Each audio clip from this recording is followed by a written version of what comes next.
good afternoon, good night. How you doing? This is MCM and you're listening to You're Probably Right.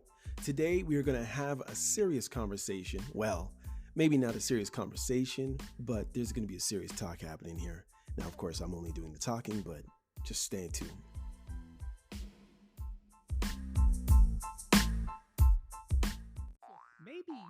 Maybe your stupid opinions aren't right.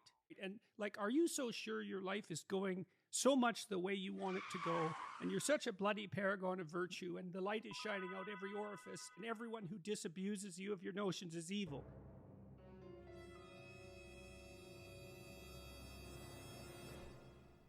Hey, what's up, y'all?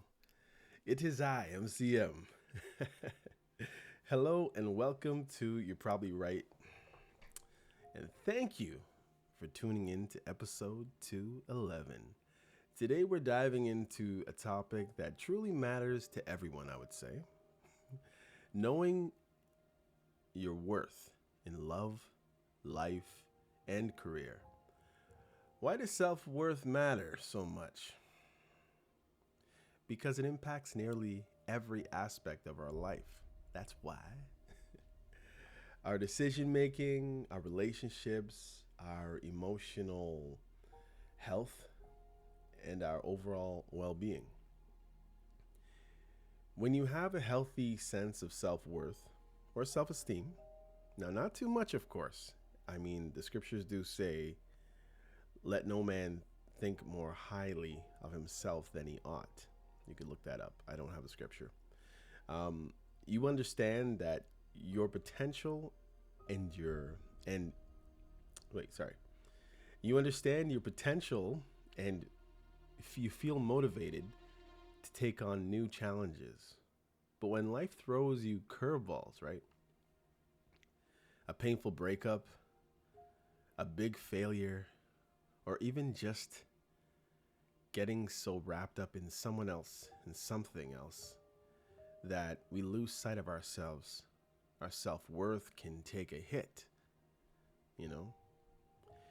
If you've ever felt not good enough after a setback or wondered who you are outside of a relationship, a job, this episode is especially for you. It's all too easy to let distractions or disappointment make us forget our own value. You lose yourself. Maybe you dedicated 6 months or years to a relationship that ended, and now you're questioning if you're worth anything, or maybe you don't feel like you're worthy of love. Or perhaps you poured your heart into a job or a project that didn't work out. Maybe you got fired and you're left doubting your talents. These experiences can make our confidence, but they can shake our confidence, make or break it, I guess. But here's the truth. Your worth isn't defined by any one event or another person. In fact, maintaining self-worth during tough times is key to bouncing back stronger, not being shaken over every adversity. I'm not saying you can't cry. I'm not saying that you shouldn't feel disappointed, but don't let it rock the who you are. Over the next few segments, we'll explore how knowing your worth plays, how it plays out in different areas of your life and why it matters universally in our lives. We'll start with love and relationships, recognizing when you might be settling for less than you deserve, and how to set healthy boundaries. Then we'll move into personal growth, looking at how self-worth affects your mental health, goal setting, resilience after failure. After that, we'll talk about, your career ambition, advocating for yourself at work, recognizing your talents, and avoiding toxic environments that drag you down. We'll also highlight some clear signs that you truly know, so you know your worth. Practical things like walking away from mistreatment or celebrating, those small wins. And finally, we'll discuss how to rebuild your confidence and self-respect if you feel like you've lost it.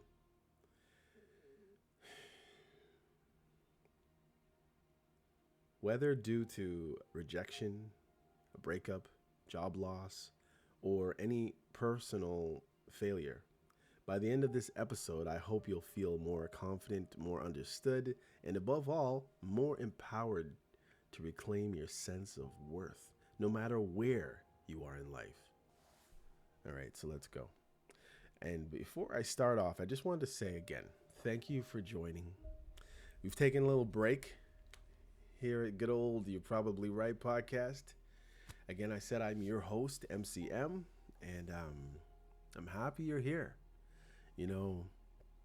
Funny enough, I've been recording other things like music, and where I would normally find my my podcast on, like, I use Adobe Audition, by the way, just in case anybody's wondering what I've been using. I don't use Pro Tools. I used to use Pro Tools back in the day, and I think I had a better sound card or whatever it is. I think I'm only at 192. Anyhow, for those of you who know what I'm talking about. Anyhow, but it's been so long. I think my last podcast was about a month ago. I'm saying, yeah, I feel it's about a month ago. And I've missed it, But, as I tell you guys always, for those of you who've been here before, there's over 200 episodes of this podcast. And I'm not saying that I've really duplicated shows so much. There are part ones and part twos here and there. And there's been looks at maybe the same topic, because this podcast has been on for a few years now. And, like they say, from year to year,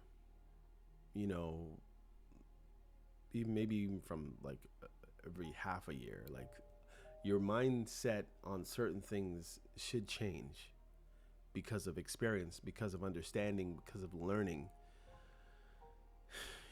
experience and situations, issues that come up. And a lot of the time, we can be a person who, the glass is half empty or half full, depending on how we take it.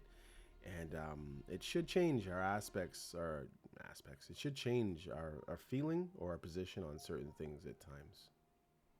I don't know if you heard any of that. It's funny. Every time I try to do a podcast, there's always somebody in the background, way far, maybe even a neighbor, making a whole bunch of noise. Anyhow, so I paused it. I mean, you won't know that I paused it, except for the fact that I just told you. But anyhow, remember, this podcast is for entertainment purposes only. And I do not profess to be a professor of anything except for being a professing Christian, which is not the main focus of this podcast. It's just letting you know from where I stand and what my allegiance is tied to, which is the Almighty God, the God of the Bible, of course. 66 books of the Bible, Holy Bible. Just saying, for those of you who don't know, but most of you do know, and I mean, if you listen to any of my podcast episodes before, you probably hear me say that umpteen times. All right.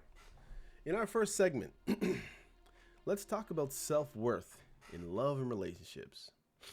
Relationships are often where our sense of worth shines or suffers the most. When you value yourself, you're far less likely to accept unhealthy relationships. But when your self-esteem is low, you might find yourself settling or tolerating treatment that you don't deserve or which you wouldn't normally take. There's a few quotes from Stephen Chomsky. Am I saying that right? The perks of being a wallflower. We accept the love we think we deserve. I think it was in a movie, no? I think that actually that Perks of Being a Wallflower is an actual movie, and it was interesting. I liked it the first time I watched it, not so much the second time. But anyway, in other words, if deep down you don't believe you deserve respect, fulfilling love, you may end up staying in a relationship that you know they may harm you or hold you back. It can be painful to admit, but closing our eyes to this truth might keep us trapped with partners who undervalue us. How do you recognize when you're settling? Start by listening to that little voice inside of you. Now, it'd be nice if that little small, sweet, still voice is the Holy Spirit.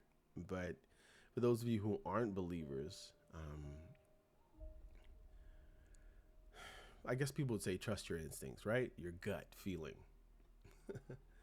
um, are you often feeling unhappy?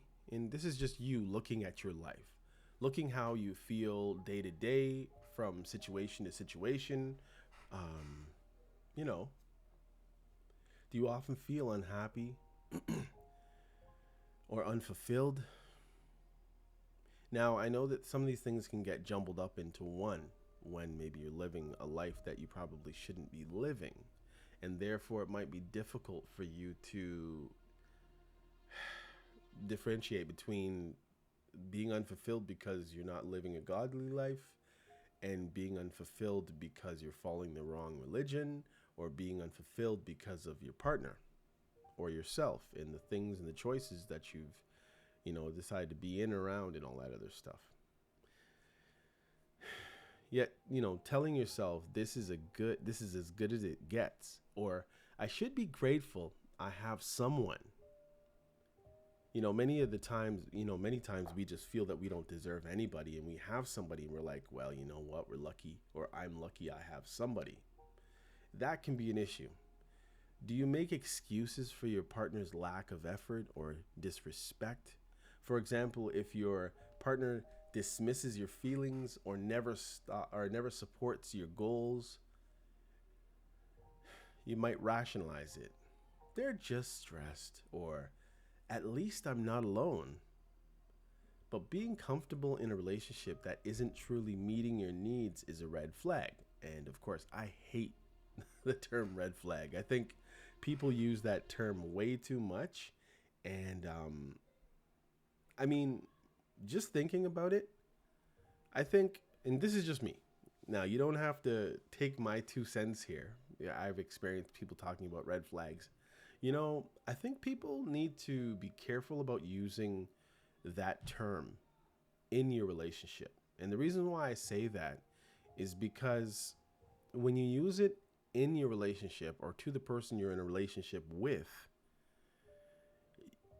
if you use it too many times, what ends up happening is you start ending up or being with someone who, hold on 1 second. You end up being with someone who is not being themselves. Every time you say it, it's like you're starting with a meter stick. Think about a meter stick or a tape measure. Maybe it's a meter long as well. And I believe, this is just me, but every time you say, oh, you did that, well, that's a red flag. Oh, you do that, that's a red flag. Oh, you didn't do that, that's a red flag. Oh, you wear those all the time, that's a red flag. What you end up doing, especially if you're someone who is a people pleaser or someone who just simply wants to please you and wants to be in the best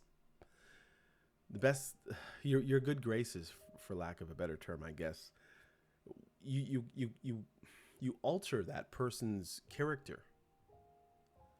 And the issue is you can alter their character in a sense here and there and when they're paying attention, but what will end up happening is some things will slip through, and Maybe they'll stop doing something and then they'll start doing it later because they'll forget that you don't like that at times. Because, depending on how many times you say these things and do these things, um, and I'm probably not explaining this properly, but the point is just let people be. Like, state your opinion. You know what I mean? But when it comes down to someone's character, you have to realize that this is the person that you decided to be with. So you shouldn't be telling them, like, when you say, that's a red flag, you're almost like telling them, jump out of your skin and be who I want you to be rather than who you are. I guess that's the best way I can probably put it, but hopefully you understand what I'm saying. Just that term, I just find it a very cringeworthy term because I think you alter the person at some level. Many people. Some people will just like, forget you. This is me. Too bad. Oh, it's a red flag, is it? Okay, well, bye. There are those people who are that strong or that not even self-absorbed, but that care about themselves enough to like, look, man, it's a red flag for you, but that's just me. There are many people who are like that, but many people are not like that, and you're cutting into who they are often when you say that. It's like a politically correct term that people use to slowly destroy other people, kill other people, if you want to take it really seriously.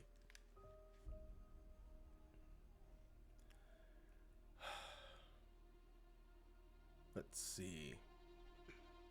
I wanted to say something, but I don't think I want to get into it.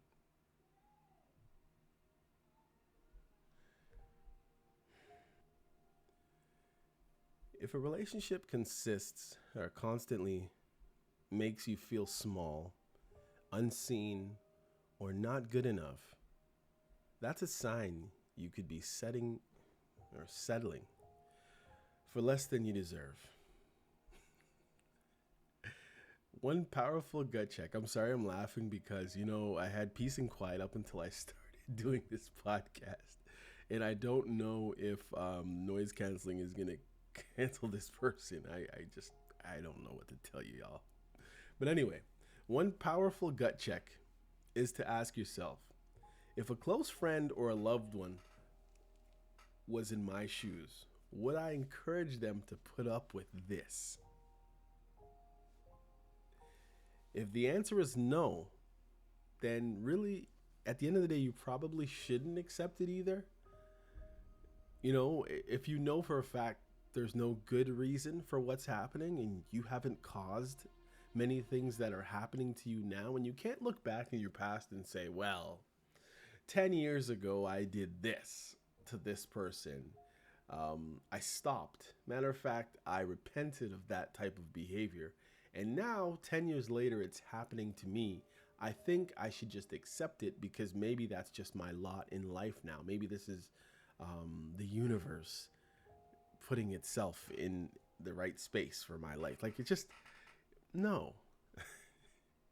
You don't look back on your life like that. And it's funny, I know, because you can do that if you want to, but the deal is people are going to do that for you enough in your life anyways. I was talking to someone, right, a little while ago, and I was telling them about something that transpired in my life. It wasn't something that I was necessarily proud of or happy about that happened.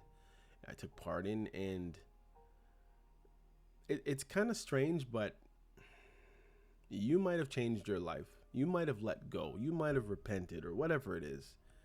But people aren't so forgiving unless they forget.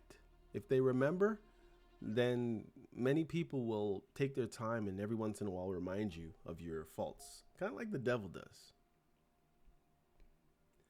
And not even necessarily your faults, because you might not even be living or doing those things anymore. But it's kind of funny how people bring things back to your remembrance and try to make you feel like you're still the same person you were 10 years ago. Not a year ago, not even 3 weeks ago or yesterday, but 10 years ago. And I believe people who do that really need to think about what they're doing to people when they're doing that. You're like drawing them back on someone that they're probably not uh, who they're probably far removed from being. And it's not right.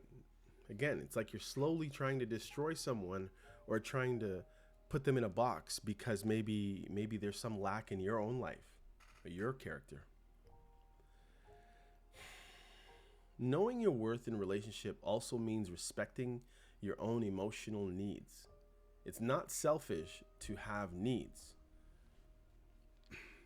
Whether it's affection, communication, respect, or personal space, a healthy relationship is a two-way street where both partners need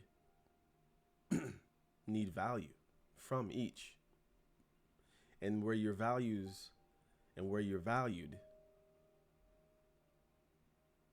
and those values are being met, or at least the person's approaching or trying. If you find it hard to express your needs, or you constantly put your partner's needs above your own and they allow you to, it may be due to low self-esteem. People with low self-esteem or low self-worth often struggle to say what they truly want to say, or what they truly, or maybe the boundaries that they need to set. They're many times just scared to set those boundaries or any expectations, fearing that they'll be abandoned or deemed difficult. But bottling up your needs can lead to resentment, bitterness, and erode your sense of self over time. And that's why I said I hate that term. That's a red flag. That's what that does.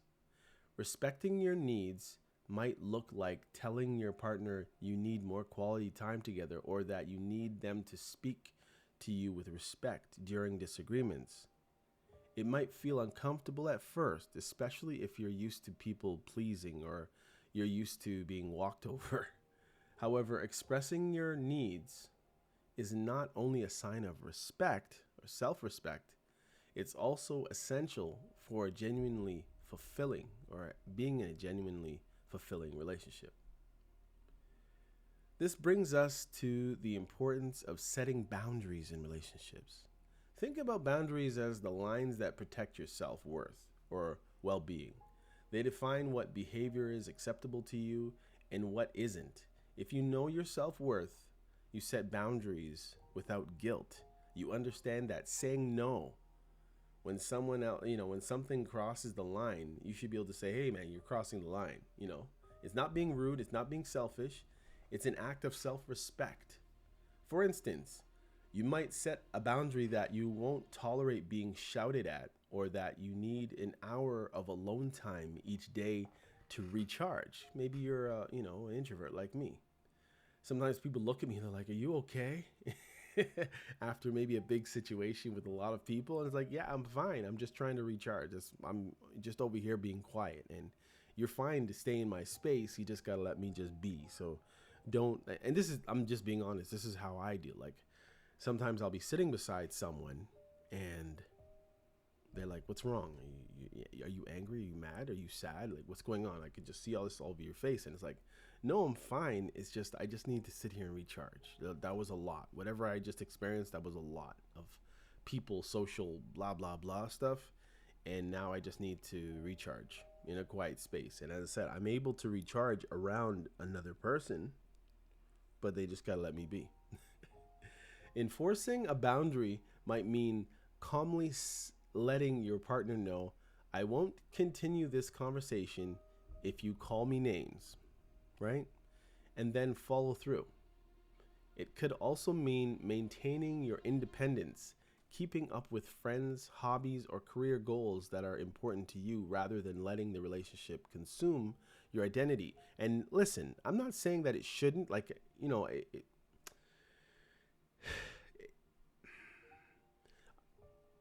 I believe, okay, from the scriptures, that the two shall become one. That's what the Bible says when you're married, right? So you're married, you're in a relationship. Your friends, your career, hobbies do not come before your spouse at all. But at the same time, you and your partner need to realize that there's certain things that you need to do that will help you to maintain and to continue to be the person that your spouse got in the first place. Now, some might argue and say, well, this person didn't have that hobby before we were together. Yeah, but that could be true. At the same time, you need this person, probably your spouse, needs an outlet to do something other than be trailing behind you around the house or just sitting there while you're doing your work, while they're sitting there beside you, you're on the computer and they're just twiddling their thumbs in the chair beside you because your presence has been requested. You know what I mean? They're not just there to be hand and foot. They have to use their brain and their abilities doing other things. Otherwise, even the person who wants them to sit there like a imp, just at their beck and call, probably won't even want to be around them after a while because there'll be nothing to say. There'll be nothing because you're going to be their whole world. They need to go off and do something else. They need to talk with their friends, not necessarily about you, but just about other things. Do other things. You know what I mean? If someone truly cares for you, they will respect your boundaries. If they don't respect you, if they don't respect them or you, or try to make you feel guilty for asserting yourself, obviously in a respectful way, that's a major sign that they don't value you enough. And you know what? That's on them, not on you. You deserve a partner who honors your limits and values your feelings. In fact, having healthy boundaries tend to strengthen good relationships. And that's my whole point. It's like you got other stuff to do at the same time of loving your spouse, right? Or those maybe you're courting or whatever the case is. It builds mutual respect and filters out people who only want to take advantage of you. Psychology, the psychology experts note that when you have healthy self-esteem, you are able to set appropriate boundaries in relationships and maintain a healthy balance with others. On the flip side, low self-esteem often means trouble, saying no, and letting others step all over you, which only leads to more pain. Now, I don't know how far I'm going to go with this one, guys, because we're already, almost at 28 minutes here. And it's wild. Let's consider a quick example. Imagine Alex, who has been dating someone for a year. Alex's partner frequently belittles his career, ambitions, and dismisses his feelings. But Alex stays thinking, no, the relationship's perfect, and maybe I'm too sensitive. At least I'm not alone. Here, Alex is settling. He's accepting treatment far below what he deserves because he doesn't fully believe he deserves better, or maybe he doesn't think he can get better or get anyone. Now, if Alex begins to recognize his worth, he might realize that constant belittling is not okay. He might communicate to his partner that this behavior must change, or else he's prepared to walk away. That decision to stand up for yourself comes directly from a place of self-worth and self-respect. In summary, for this segment, don't settle for less than love and respect. Trust that your emotional needs are valid by setting boundaries and refusing to accept toxic behavior. You're sending a clear message, first and foremost, to yourself that I am worth or I have worth, and I am worthy of a healthy, respectful loving relationship. And truly, that's the foundation of any great relationship. Two people who value themselves and each other. And guys, you know what? We're getting right to 30 minutes, and I think I'm going to cut it off right here. I know that some of my podcasts have been a little bit longer, but I want you to hopefully tune in to part 2 or segment 2 of this podcast. I'm going to cut it right here. Again, I appreciate anybody who checks out this podcast.